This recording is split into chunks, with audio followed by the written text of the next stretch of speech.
Que a graça do nosso Senhor Jesus Cristo, o amor de Deus e a comunhão do Espírito estejam com todos e todas nós. Amém. Prezada comunidade, irmãos e irmãs em Cristo, nós estamos na terceira semana de Páscoa, terceiro domingo de Páscoa, e ainda estamos celebrando a vitória de Cristo sobre a morte, celebrando a Páscoa, a ressurreição de Jesus Cristo.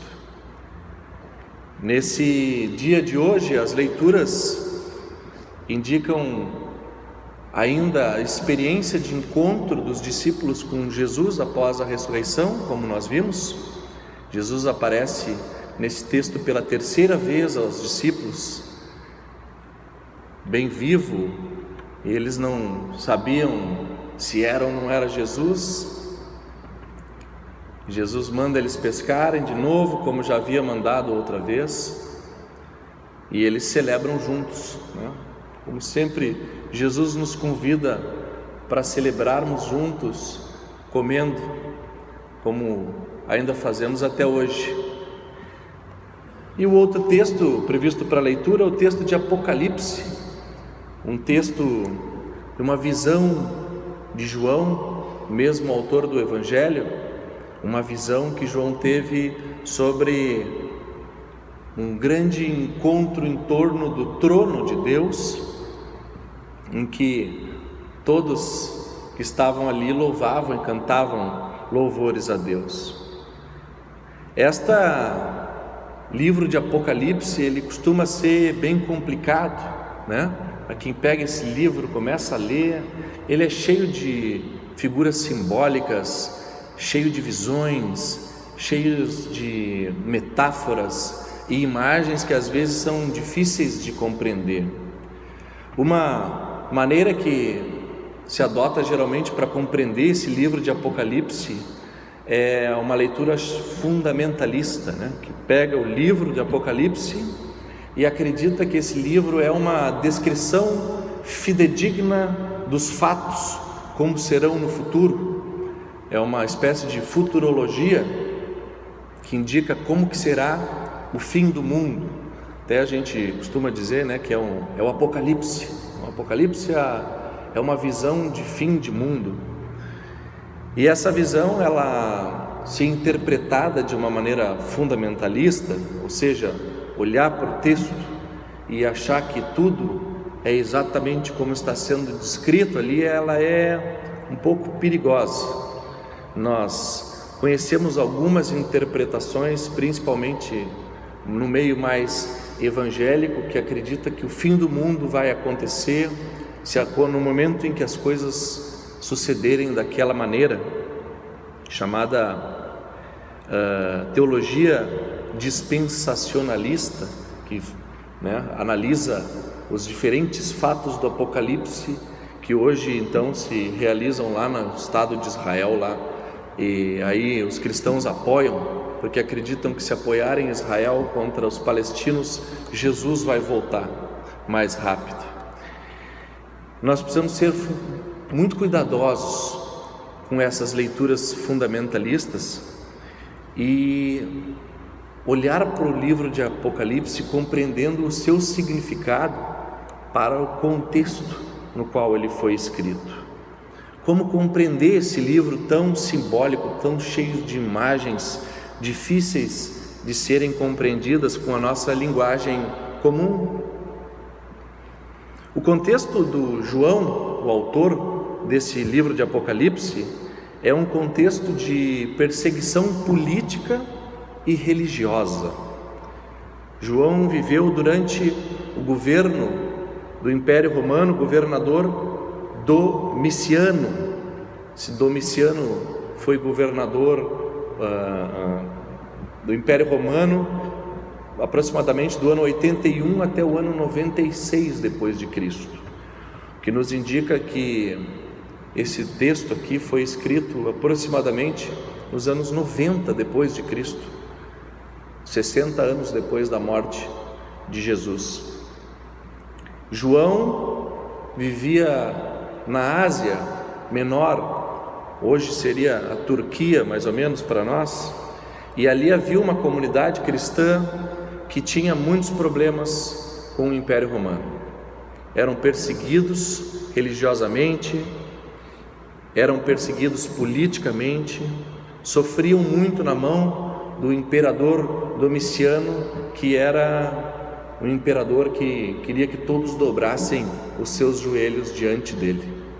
Esperava que todos o louvassem e o reconhecessem como a representação do próprio Deus na terra. João, então, sendo uma das lideranças, daquela comunidade, resistiu a reconhecer o Domiciano como este imperador, este rei de glória, e não curvou os seus joelhos. Por isso ele foi exilado, foi enviado para uma ilha chamada Ilha de Patmos, onde ele tinha comunicação restrita, não conseguia comunicar-se com a sua comunidade de origem, com a sua família, com seus amigos. De lá ele conseguiu escrever uma carta com uma linguagem muito simbólica. E isso é importante que se diga.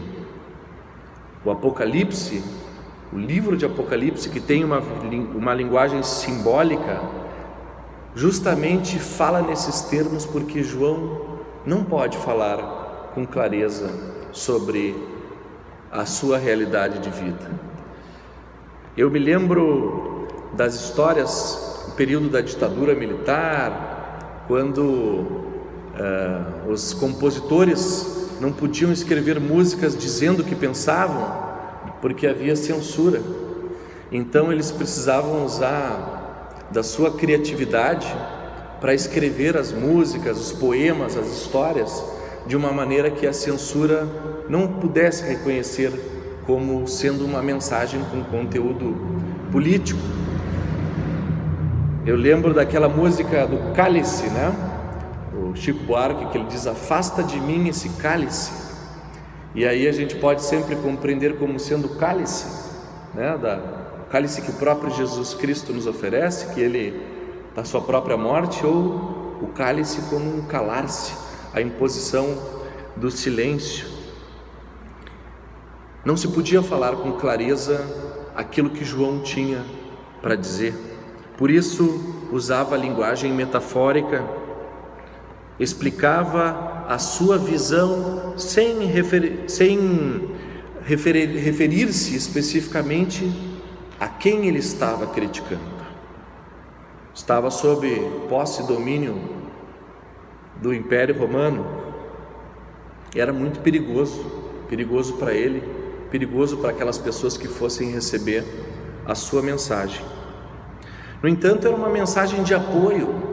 O livro de Apocalipse é uma mensagem de solidariedade, uma mensagem de encorajamento aos cristãos que ainda viviam na Ásia e que continuavam resistindo sob Domiciano, o Império Romano.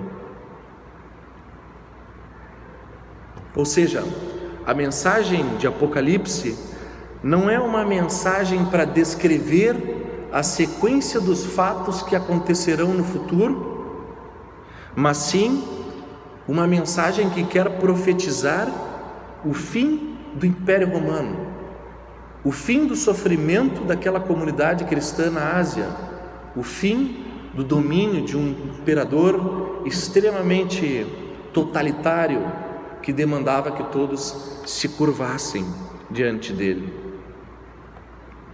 João acreditava que o Cordeiro traria o fim a este sofrimento que ele e a sua comunidade viviam num contexto de repressão política e de perseguição religiosa. Tendo explicado um pouco desse contexto do Evangelho de João, é bom nós compreendermos assim. Primeiro, que nós não podemos compreender o livro de Apocalipse como uma interpretação fundamentalista. Não precisa pegar o Apocalipse e dizer: vamos ver como é que vai ser os últimos dias, se já está chegando, Não é essa a finalidade desse livro. assim como esse sionismo religioso faz e cria tanto sofrimento, justificativa para a violência e ocupação da terra do povo palestino. O segundo descoberta que a gente faz quando olha para o Apocalipse de João com estes olhos é que a visão de João sobre a vitória que se oferece em Jesus Cristo é uma mensagem profética para nós nos nossos dias e quer nos dizer que não há poder, não há domínio, não há nada que ocasione sofrimento, perseguição e morte para as nossas vidas hoje que não seja superado pelo poder da ressurreição de Jesus Cristo. A visão de João é a visão de um trono majestoso no qual está sentado o Cordeiro. Aqui nós vemos o Cordeiro ali, né? Nesses nossos paramentos litúrgicos de Páscoa, o Cordeiro é reconhecido como aquele que se entregou em sacrifício para o perdão dos nossos pecados. E a gente sabe que nas histórias da paixão de Cristo, Jesus não queria ser reconhecido como um rei. Jesus queria ser reconhecido como aquele que servia e não como aquele que era servido. Jesus rejeitou, quando foi questionado sobre se ele era o rei, ele dizia: vocês que o dizem. Ele mesmo não afirmou-se como sendo o próprio rei e reconheceu que o seu reinado era de outro tipo. Não era aquele tipo de reinado que eles estavam acostumados a experimentar. O reinado de Jesus é um reinado da humildade, da entrega abnegada, do amor incondicional que se doa para cada um de nós.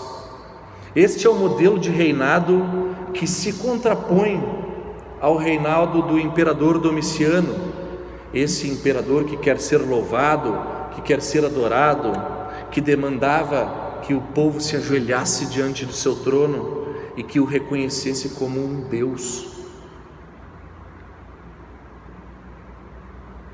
Essa visão de poder que se contrapõe que João apresenta.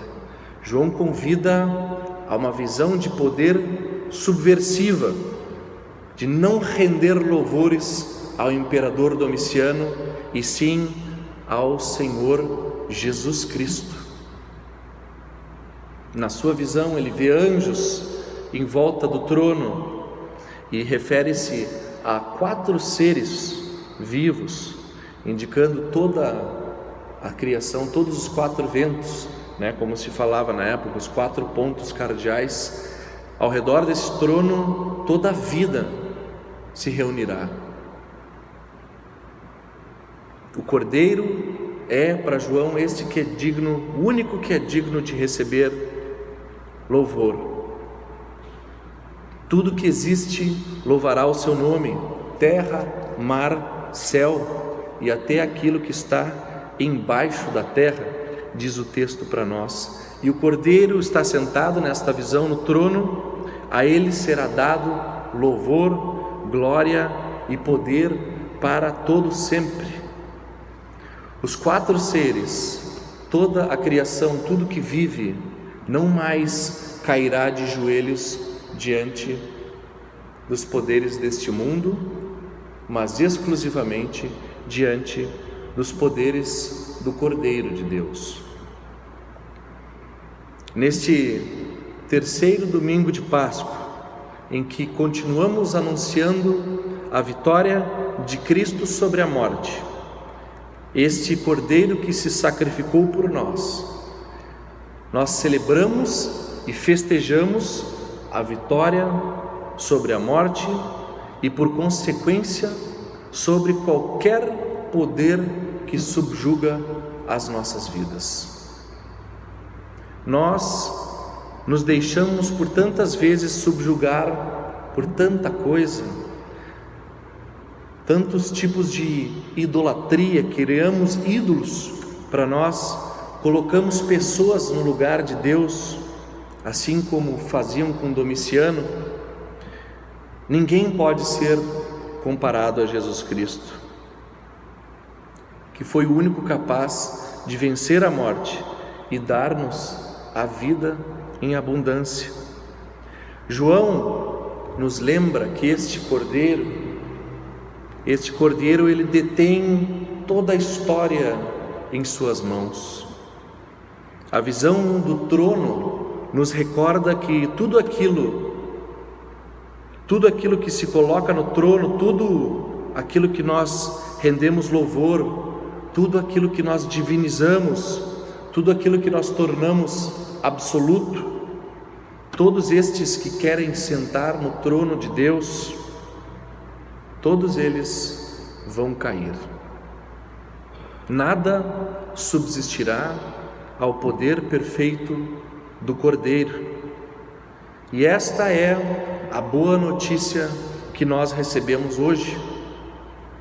Nós não precisamos temer a nada e nem a ninguém neste mundo, nem medo do futuro, nem insegurança sobre a vida, nem angústias, nem depressão, nem força nenhuma, nem doença, nem o contexto atual da nossa sociedade que por vezes nos tira a esperança,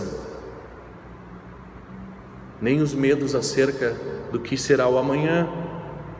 Nada disso pode superar esta promessa maravilhosa que nós recebemos de Jesus Cristo, o ressurreto na Páscoa, o Cordeiro de Deus, a quem nós queremos dar glória e cantar louvores todos os dias da nossa vida. Este é o Deus que nos tem em suas mãos. Este é o Deus da vida, que conhece a cada um de nós, a cada uma de nós, e por amor nos acolhe em sua mesa e nos receberá em seus braços, agora e para todo sempre. Amém.